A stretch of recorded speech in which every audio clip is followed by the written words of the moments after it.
চৰকাৰ হ'ল কৰ কাতলৰ চৰকাৰ। চৰকাৰে দিনে দিনে কৰ বঢ়াই নি আছে।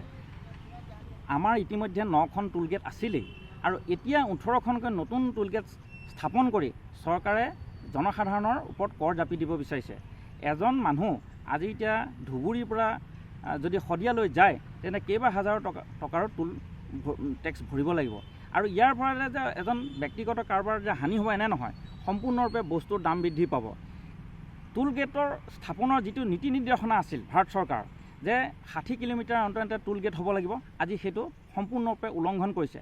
আৰু ৰাস্তাত টুল টেক্স সংগ্ৰহ কৰিবৰ কাৰণে ৰাষ্ট্ৰীয় ঘাইপথৰ যিটোবিলাক ষ্টেণ্ডাৰ্ড হ'ব লাগিব, সেই ষ্টেণ্ডাৰ্ডবিলাকো সম্পূৰ্ণভাৱে হোৱা নাই।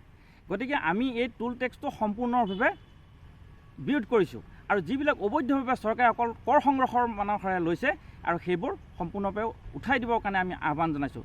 টুল টেক্সটো UPA চৰকাৰৰ দিনত স্থাপন কৰিছিলে, কিন্তু কি হয় যে আমাৰ সেই সময়ত টেক্সটো বহুত কম আছিল আৰু ৰাস্তা বনোৱাৰ যি খৰচ, সেই খৰচটো উলিয়াবৰ কাৰণে চৰকাৰে চেষ্টা কৰিছিল। কিন্তু আজি কি হৈছে, এতিয়া অকল টুল টেক্সৰ পৰাই যেন তেওঁলোকে চৰকাৰ চলাব, সেই সিদ্ধান্ত তেওঁলোকে গ্ৰহণ কৰিছে। গতিকে আমি এই টুল টেক্সসমূহ সম্পূৰ্ণভাৱে যিবোৰ অবৈধভাৱে চৰকাৰে বনাইছে সম্পূৰ্ণৰূপে বন্ধ কৰাৰ আমি দাবী উত্থাপন কৰিছোঁ। তেওঁলোকৰ আচলতে নিৰ্বাচনীৰ প্ৰতিশ্ৰুতি আছিল যে টুলমুক্ত অসম গঢ়াৰ, কি ক'ব? চাওক, নিৰ্বাচনী প্ৰতিশ্ৰুতি যি টুলমুক্ত অসম গঢ়াৰ তেওঁলোকে দিছিল, এই তেওঁলোকৰ প্ৰতিশ্ৰুতি কোনোটোৱে ধৰণৰ সময় 180 ডিগ্ৰী তেওঁলোকে উল্টা খৰ মাৰিলে।